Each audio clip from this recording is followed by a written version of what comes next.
Let's do it. Who wants to eat? Yeah.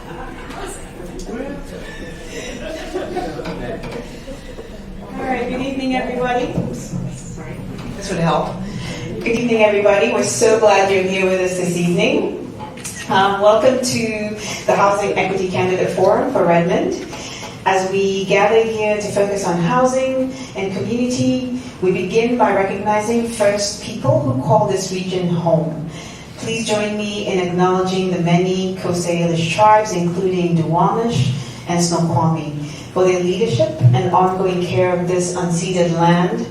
May our conversations and actions reflect a shared responsibility to build inclusive, rooted, and respectful futures together. So welcome. Thank you so much to the candidates for being here and to everyone for joining us. All candidates were invited to attend tonight, for the forum tonight, which is meant as a resource for voters in the upcoming 2025 general election. In alphabetical order, we are joined tonight by the following candidates: Generally Anderson, Menka Soni, and Melissa Stewart. We regret to inform you that candidate Fields canceled 2 days ago after previously confirming, and also candidate Prakriya, see, I thought to butcher his name, who was also previously confirmed will not be joining us due to a family emergency. In lieu, we will have his campaign manager, Russell McGuire, who will start at the beginning of the program to share some high-level comments, and that's how we'll participate. The core forum questions are reserved for candidates, so Russell will not be responding to any additional questions in the program, but we're happy to have you here, Russell.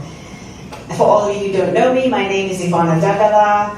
I am very happy to be a moderator this evening. I serve on the board of Leadership Eastside as well as on the Bellevue Diversity Advantage Network. I'm also a very, very, very big lover of Redmond, and hence I'm here. I think this topic is really important because if we're to try and live into the values of the people whose land we're on, housing for them was something that they took seriously. They had a community approach to housing. And here we are joined as community to talk about something that is going to be really important in our region, not just today or tomorrow, but for years to come. And we hope that you get something out of our forum tonight.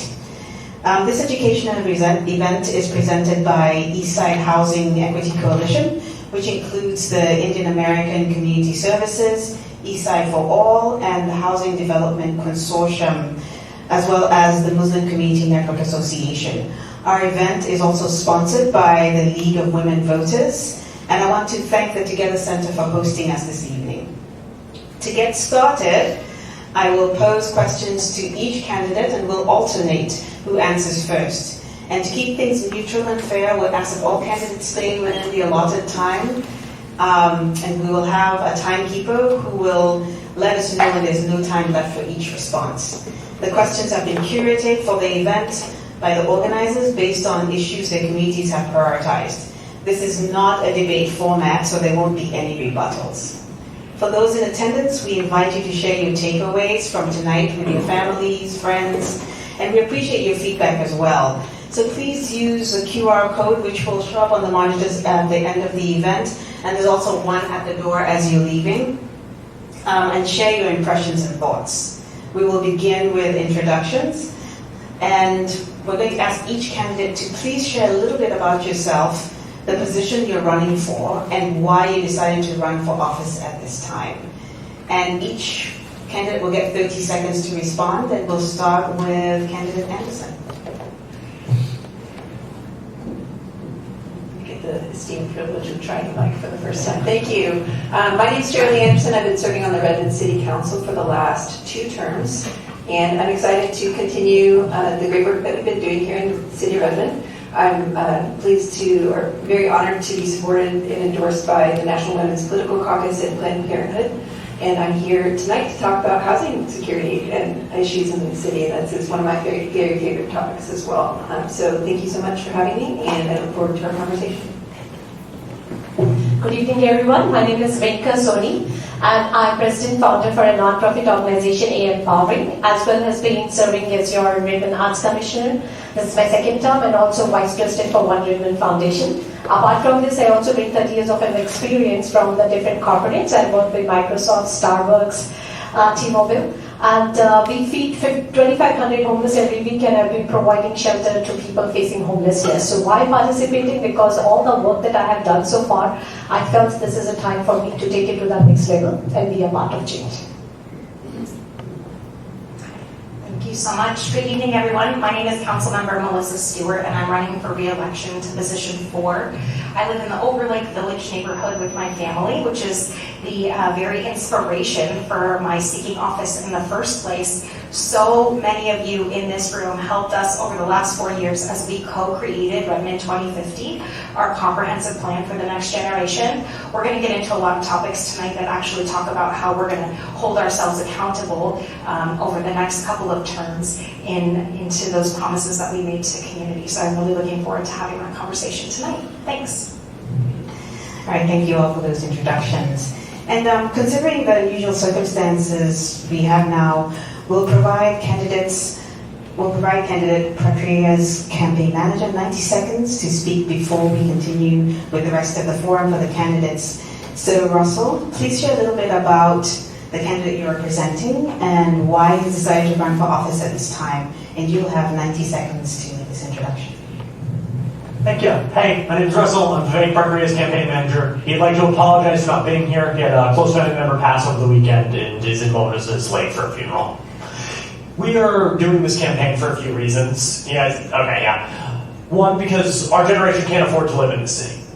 Housing is unaffordable. The median household is being listed at $1.4 million.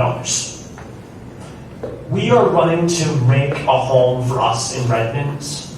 We see a vision for this city that we are not a part of. It's clear this idea is popular. It's why we've been endorsed by the Eastside Business Alliance. It's why we've been endorsed by every sitting legislature. It's why we've been endorsed by our mayor, almost half the Redmond City Council. And it's why we've been endorsed by former Governor Gary Locke and Mayor Robinson over at Bellevue. And I would like to, again, apologize for each and every one of you, because he couldn't be here today to share his message. He offers me, as a condolence, I'm sorry to have to deal with me. I will be around at the end. If any of you has any questions for his campaign, I would have written every question here anyway. But I'd like to thank y'all and give it to these lovely people. Thank you, Russell. All right, we will commence with our forum for this evening, or continue with it rather. We're going to look at complete and connected communities. So living a healthy life is far more than just affordable and stable housing. It also involves access to affordable and diverse transit options with efficiency and frequency. Having varied business amenities, recreational public spaces and job opportunities, and trust in local public institutions. So the question is, what factors or elements do you believe are most crucial to build and sustain holistic, complete communities that are equitable and responsive to a variety of resident and worker needs? Each one of you will get 60 seconds to respond to this question, and we'll begin with candidate Sunny. Thank you for the question.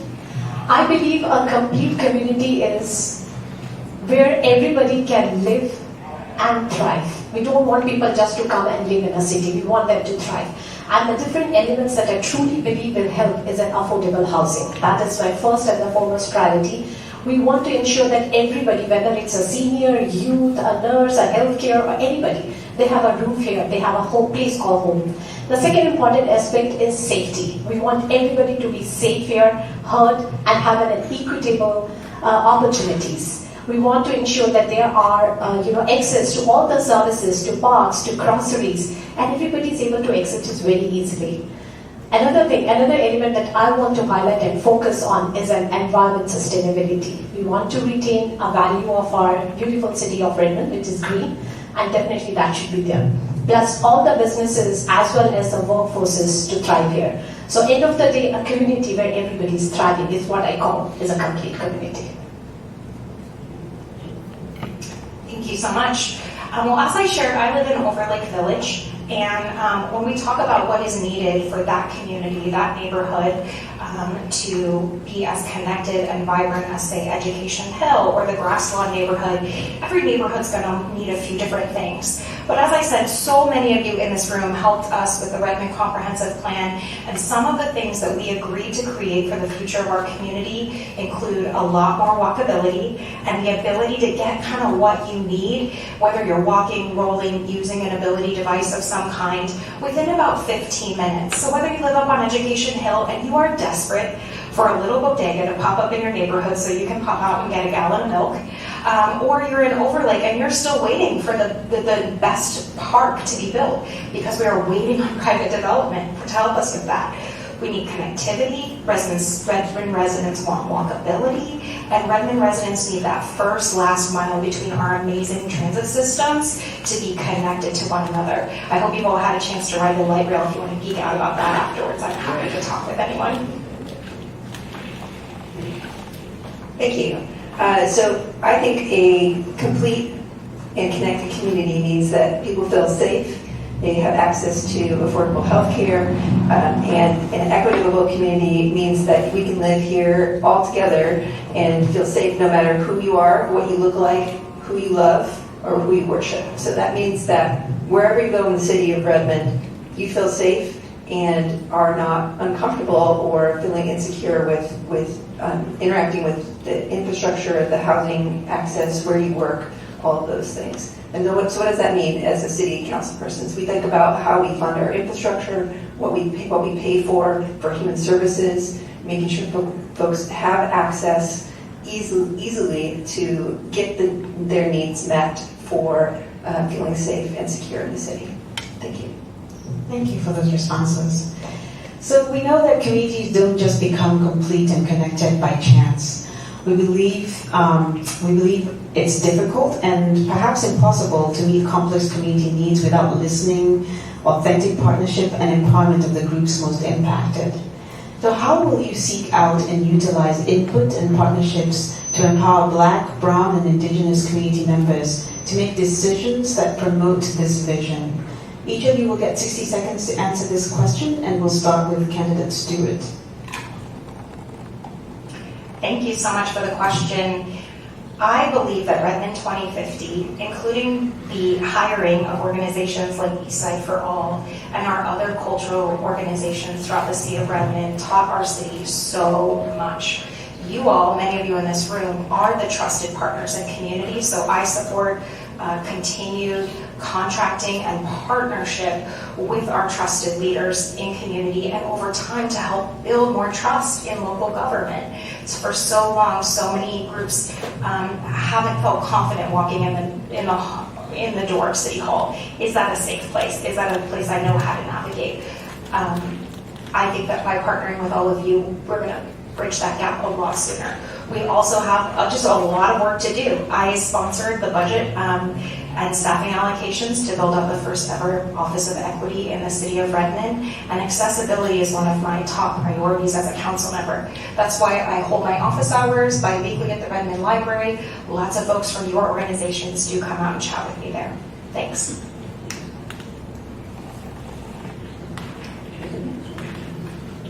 Just to repeat the question, I think I'm following along here. So it says, what policies do we support or oppose to enable Black, Brown, and Indigenous community members to stay in our city? Yes. Well, first, stop telling people what they need and start asking them for what they would like. And I think we have we've in the last 8 years, we've grown a lot in terms of how we approach our community engagement. So I will say, absolutely, that has been a dramatic improvement. But one of the things I do hear a lot is that we're not listening, and we're not able to show folks that do give comments and feedback to us that we are actually using it and engaging with it, and that delivering that for them, whoever asks for it, whatever a part of the community you might be from. So it's very important for me to make sure that there's some accountability for that. So I think in terms of making sure that people feel included, that's a big part of it, is having that conversation and making sure that down the road, there's an opportunity for them to see that those are things that we built for you, and that bridge is there so that you can see it. Thanks. First of all, I like to appreciate what City of Redmond has already done. You know, the goals are already in the Redmond comprehensive plans. There is a DEI office that has been established. City of Redmond has almost 43% of Asian, 7% of Latino, and 2% of Black community, which means that there is definitely a big diverse community that exists today. And even though there have been a lot of things that has been put on as a part of a process, we want to ensure that there is an accountability, there is a data that is collected to ensure that whatever has been put as a process is also being put into action. And to do some of these things, we definitely have to reach people. We have to reach out to them at their places. We have to be there at the faith, if they have any faith or the community groups or different events or meetings that they are hosting. That will help us to ensure that we are reaching out to people right there and then. We have to ensure that their voice is also being heard. And when we are hearing these voices, we have to ensure that we are also able to bring them and they be able to compensate for their time if they are busy doing their other activities. So these will be a few things that we definitely need to look. Thank you for your answers. Thank you. Now we're going to go to revenue and funding. Financial returns from low-income housing development are not high enough to incentivize traditional banking institutions and housing developers to finance and construct, despite the community's need for below-market housing. Subsidy is necessary to address the lack of availability for below-market housing.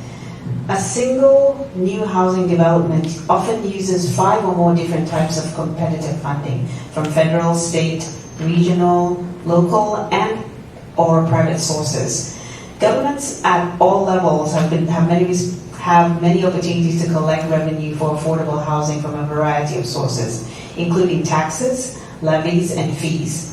Local funding, in particular, makes it possible for new developments to be competitive in applying for state and federal resources that are needed to fund an affordable community. So the question is, what new or expanded local revenue sources would you support for affordable housing development operations and community services?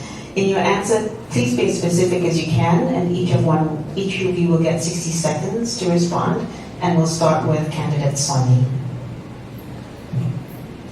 Definitely, when we are looking for the housing, the affordable housing in the city of Redmond, currently it's like, the median housing prices are almost over 1 million, and 30% of increase in the rents that has already happened. So we definitely need to start looking out into what are the different ways where we can increase some of the revenues that will help our city to make it more affordable. We have to start looking out for the different housing levies. Like if Seattle has actually already adopted, maybe it's time for us to also start looking into some of these things. We have to start talking to the different developers and see where we can get some of these funding from, and even from the real estate excise taxes, like what and where we can consider into looking into some of these different options. And we have to start looking where we can work with the state and the federal level to see what could be the other funding opportunities that we can get it from there. And how there can be a matching programs that can help us to ensure that there is enough budget all the time so that we can continue with the plans that has been put together for the 2050 Redmond that we want to see. Thank you so much. So the potential for the most expanded new revenue for affordable housing will come when the state legislature and the governor agree to comprehensive tax reform in the state of Washington. Since that is not likely to happen this year, just this afternoon at our groundbreaking for 100 new homes in Redmond, I was speaking with Senator Emily Alvarado regarding some of the tools that I hope that she and her colleagues will unlock for cities this year. That includes the expansion of the real estate excise tax. Menka is absolutely correct about that. That will allow us to create a new revenue source to help subsidize the development of some of the new housing that we absolutely need. The other thing that the legislature came very, very close to last year was allowing cities a little more trust and a little more faith to know their own communities and to raise the artificial cap on the 1% property tax. It doesn't mean that instantly your taxes would go up, but it means that in community, each city would be able to make the choice for itself. So I'm not super hopeful that the legislature will take that on this year, but I do hope they do soon. Thank you so much for this question. I have a pretty short answer. The first thing that came to mind was tax increment financing, which is a tool for local development to integrate charges with infrastructure and housing so that when it's built at the same time as housing infrastructure keeps pace with that facility, it's a benefit for developers and gets work done typically a little bit faster because the financing is available to do that. I also wanted to acknowledge Councilmember Stewart is one of the most educated on housing policy in the city of Redmond, and so we'll defer to a lot of things that she said, but absolutely working with the state legislature, a lot of things that are in the way for us to move money into housing in the city are rely on actions at the state legislature, so that's really important as well. And the last comment I just have is, housing is fundamentally a wage inequality issue, and so I think minimum wage is one of the things that is a policy level thing at the council. I would love to be able to continue to work on that. Thank you. Thank you. We all know that the need for affordable housing also includes those who make low or no income and require supportive services and specific help. The need for supportive housing and services often exceeds what exists in our Eastside cities. So the first question is, how will you navigate strong public opinions against new revenue and the use of funds for low-income housing or homelessness responses? This one will give you 30 seconds to respond to each question, and we'll start with candidate Stewart. Thank you. As I said earlier today, I attended the groundbreaking for Plymouth's new 100 homes that are permanently affordable and permanently supportive here in Redmond. We took on that project following another jurisdiction's inability to overcome the very situation that you just described. My answer here is quite simply that I will continue to show up consistently, which is my second core value as your council member, for the values of Redmond. I know that the people of Redmond were thrilled to have those homes brought to Redmond, and I'll consistently show up for that. So I think the question is about strong public opinion. And in general, we do have some louder voices, and I think it's important to listen to the folks that have something to say and allow them to be on record with the council. I also think it's important for the folks that we don't hear from to actually seek out some input and opinions on how choices that the council might make will impact them. So I think that overall, navigating strong opinions is part of the job, and part of our job is to listen and engage with folks to make sure that we're achieving the housing goals of the city. Our housing action plan is fantastic, and I think I only got 30 seconds on that one. Sorry about that. Thank you for your response. And the second part of this question, as a follow-up to your... sorry. I'm so sorry. No worries. So this is a question that I'm also hearing a lot during the door wedding, and one thing I'll always I always say, I think we need to reframe the issue. Majority of the time, people get confused looking at homeless neighbors, with a different angle. But honestly, if we are able to provide home for people, for all our homeless neighbors, it's going to help with our economic stability. It will help our city to be very healthy and safe. So we need to be very transparent. We need to be very accountable. And I think if we are able to show the results, the opinion from people will automatically change. So that's what we need to do. Thank you for that. I'm so sorry I almost skipped you. That was not intentional. So as a follow-up question to that, and you also get 50 seconds to respond to this, is what are your top 2 funding priorities?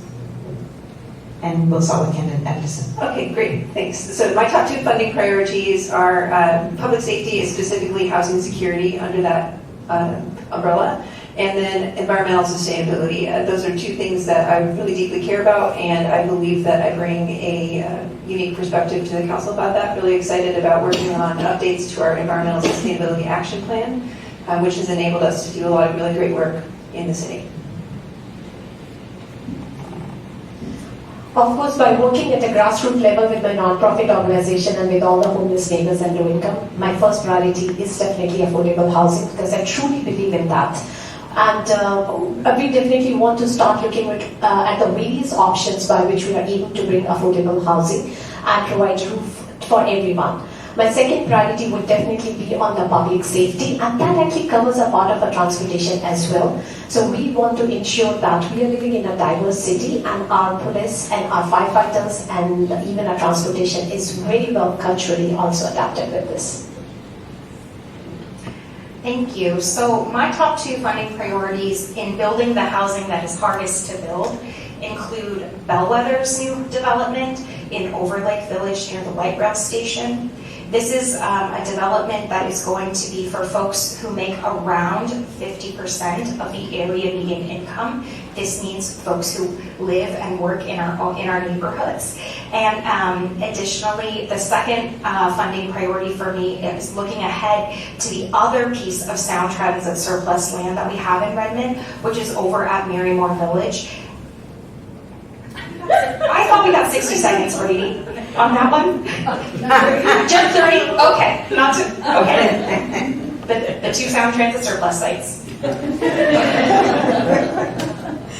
Thank you for that. Now we get to our next section, which is a short answer section, and each of you will get 5 seconds to respond to the following questions.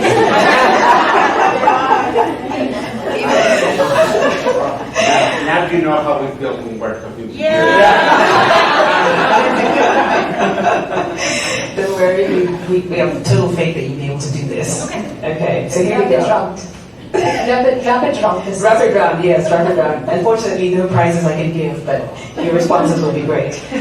So in this next section, we're going to ask a series of short questions on various topics. We'll pose each short response question and then allow each candidate to respond before moving on to the next question. So each of you will be allowed 5 seconds to respond to each question. We'll keep the following response order for all questions in this section, starting with candidate Sonny, and then candidate Stewart, and then candidate Anderson.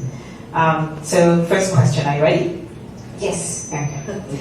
Do you support additional investment in resources for people who are unhoused and who need supportive services? Yes or no? Absolutely yes. Okay. Candidate Stewart? Yes. Yes. Okay, good. Next question. Do you support inclusionary zoning? Yes or no? Absolutely yes, because otherwise it's difficult to get affordable housing. Yes, and I voted to expand it and deepen it in multiple of our urban centers. Yes. And we've had inclusionary zoning in Redmond for a while, so exciting. All right. So, do you support the creation of city-funded down payment assistance programs available to first-generation home buyers and low and moderate income home buyers? Yes or no? Yes, otherwise we are going to move these first generation away from Redmond. We want to retain. Yes, if a progressive revenue source can be identified so that we're not funding on the backs of the folks that we're trying to help. I agree with Councilmember Stewart. Yes. Thank you for that.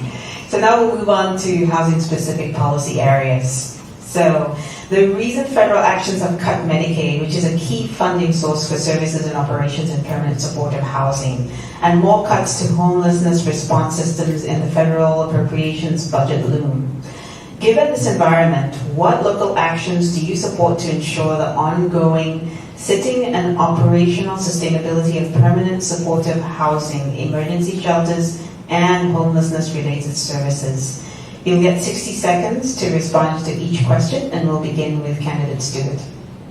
Thank you. In 2021 and 2022, a new site was being developed for permanent supportive housing in our city following some action by the state legislature that required the city to develop regulations for housing of this type. So my action moving forward is to continue to implement Ordinance 3074, which I voted for back in 2022. This ordinance set the ground rules. That's really harsh language. These regulations set the policy environment and the shared expectations for what new housing providers and developers can expect when they come to the city of Redmond to provide this awesome service. This ordinance has already proved to be very successful, very useful, and I've not heard of a single suggested modification that is needed to the ordinance at this time. Thank you. This is a short answer also. I think this is a funding question for our public safety department, and one of the things that we have worked on has been a community responder program and making sure that our public safety staff has mental health service as well, an MHP program that we just recently, I think, hired for that position. Maybe it's still open or not, I'm not sure. But those are that mental health piece will become part of that larger story for ensuring that we have services available for folks within the city, as well as collaborating with permanent supportive housing services. I think the Salvation Army was the one that was awarded the operation contract for the Silver Cloud Inn, for example. So making sure that we have access to that as a council member, so we have fair consideration of some of those decisions that are made to partner. Thank you. Again, kudos to City of Redmond. A lot of work has been already done. The partnerships have been already established with King County and different community organizations. But there is still some work has to be looked as we move forward, because we want to look towards this removing homelessness, not just with the compassion, but also as a kind of a proper process to follow. So definitely we have to start looking, like right now we are looking for affordable housing mostly in this downtown area, but maybe down the line we can start looking out for these distributed sightings where some of more these affordable housings can be done. We can definitely look for having more transparency in everything that is done, what has been accomplished and what is still to be done. And strengthen the partnerships, have different non-profit organizations so that they are able to focus on actually doing the work and not just being busy with doing the fundraisings for some of these things. So having these more partnerships will help us to accomplish more, and we'll continue with the work that has been set up. Thank you for your responses. The housing is deeply linked to land use, which controls geographic locations of housing and businesses, the types of developments allowed, heights and densities, and much more. Land use is also intrinsically impacts who has access to what amenities and public assets. Which specific policies or approaches do you support to ensure equitable access to housing near parks, schools, and jobs? Each of you will get 60 seconds to answer this question, and we'll begin with candidate Anderson. I apologize, I neglected to mention how awesome the Together Center is as an example. So this is a great question for that. There's so many unique things that occurred with the construction of this facility that I would love to see that done other places in the city in order to support these wraparound services that we see in this facility. There's all sorts of different options for land use. I'm also keen to do upzoning. We talked a little bit about this, but the idea of using space for homes will have some impact eventually up the hill where there are single-family residences. But there's a lot of different ways that you can use space within the city, and it's important to have an open mind when it comes to talking about that with my council members about what those things would be. Well, we won't see the comprehensive plan for another decade or so, but it's exciting to think about those kinds of ideas. Thank you. Definitely, our city has already worked a lot of things, including the zoning. We definitely want to ensure that we have been talking about the transition-oriented development and affordable housing. We have our sound transit, but it's like, we have to make sure that there is a first and a last mile options as well, and more housing are able to be built around these areas, because if the transportation problem is not resolved, then it is going to impact the housing and people will again start moving again from those places. So we have to definitely see that there is no, when we are talking about of some of these zonings, that there is nothing exclusion from there. So that is very, very crucial at this point of time. And we have to ensure that in terms of some of our affordable units that we are talking about has a kind of a complete mixed uses, like there are more and more we talk about the duplexes and triplexes, so whether it is coming even to the other density areas and not just restricted to one which I already highlighted. All right, we only get 60 seconds. Redmond 2050, as we've been discussing, is the comprehensive plan for our city. So it is the highest guiding policy document in our entire city. And you all in this room, again, so many of you helped create that.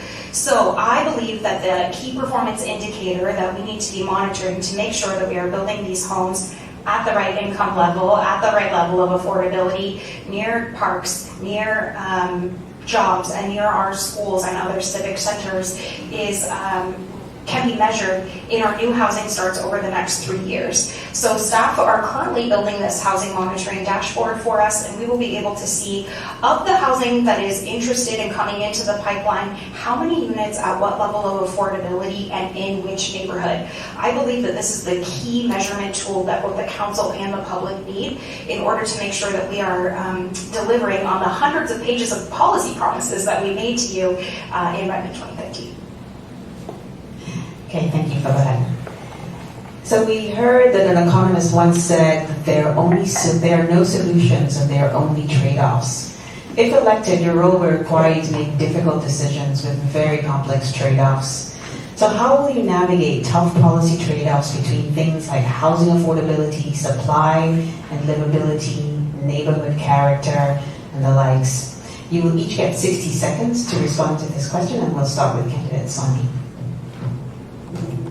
Absolutely. So, whatever work has been done and we are going to do more, we have to ensure whatever is our fabric that exists today, whatever has been based on Redmond values, we are able to use that same tapestry and increase it with adding more affordable units that we have been talking about. So we want to retain the values that we have put together for our Redmond.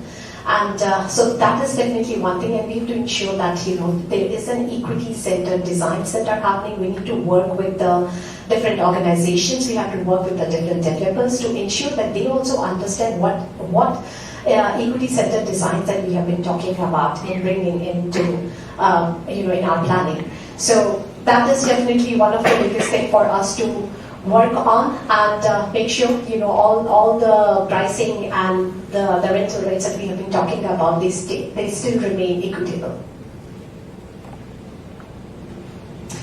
Thank you so much. I believe the answer to the question is about equity and how, for the first time, really, I believe that the City of Redmond integrated equity from the start as a key value in Redmond 2050. The housing we need to build is the housing that's least been built before and is the hardest to build. And that's why, back to my key performance indicator, what housing is going to be built in what neighborhood, at what level of affordability, we have to come back to that. But I actually don't accept the complete premise of the question. Call me an optimist, but this is also Redmond. And it's not a question of, are there enough resources in our community to make our dreams come true? It's, are we organized correctly? Are we in relationship with the right people? The Together Center was mentioned here. I serve on the board here of Together Center. That would not have happened without private philanthropy, as well as the foresight of leaders decades ago to purchase this old strip mall. So I believe that equity is the answer, and paying attention to our key performance measurement is important.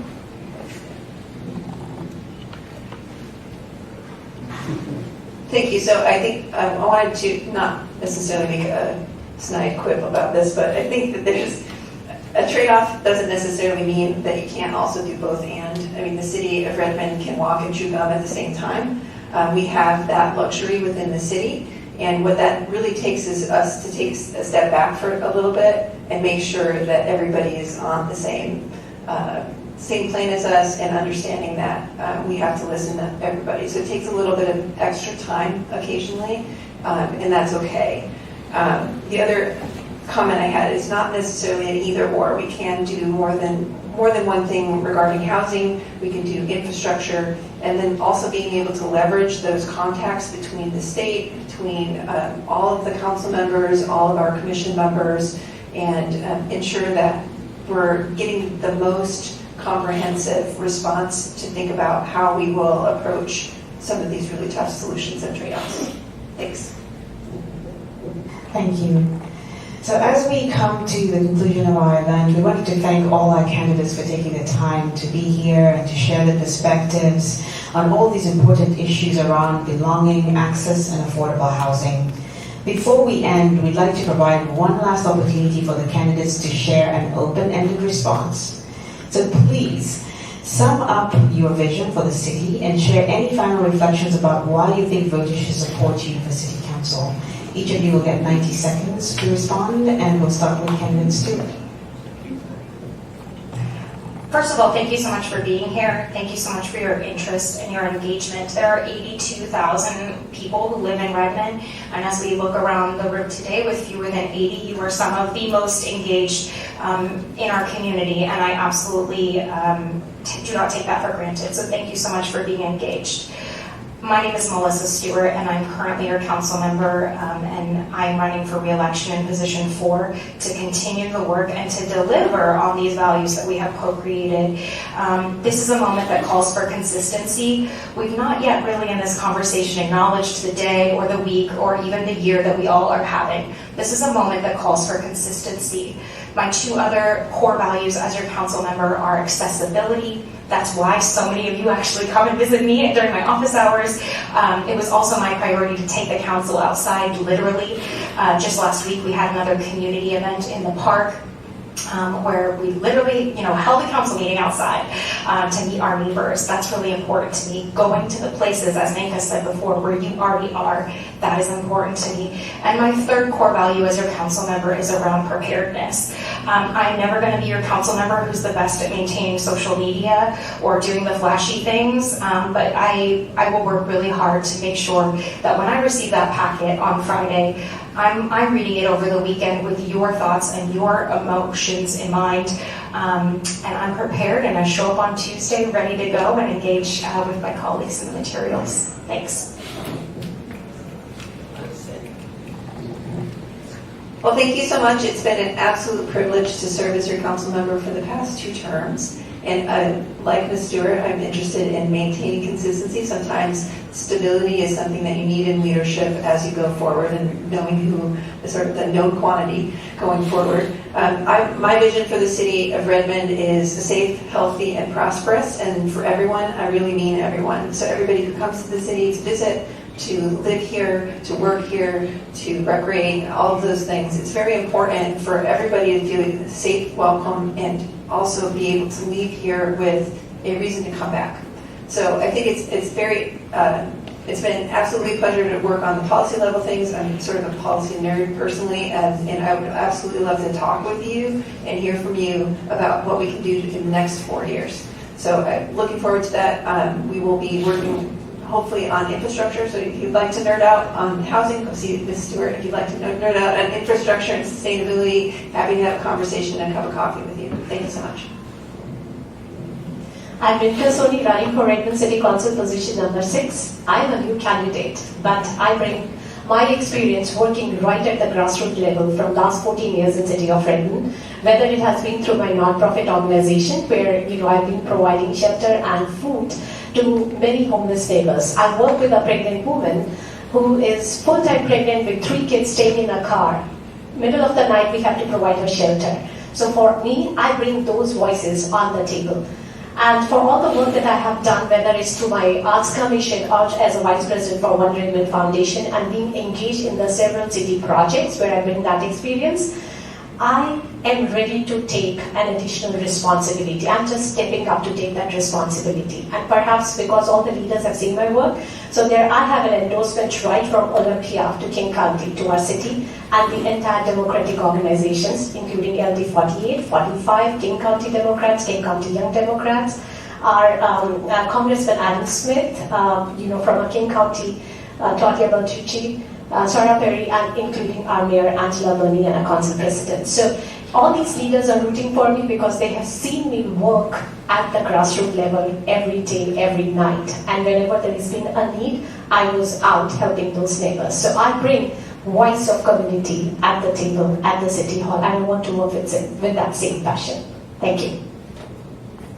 Thank you all for your responses. Okay.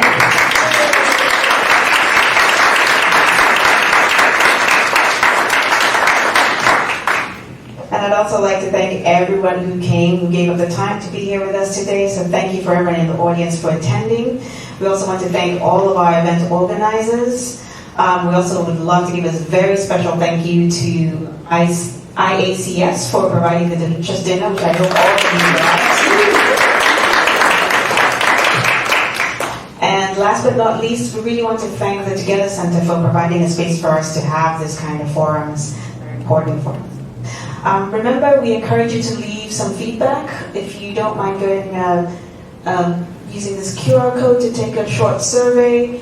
And if you forget to do it now, there's also another one on the door on the way out. And otherwise, we will wish you a fantastic evening, have a good night, and happy October.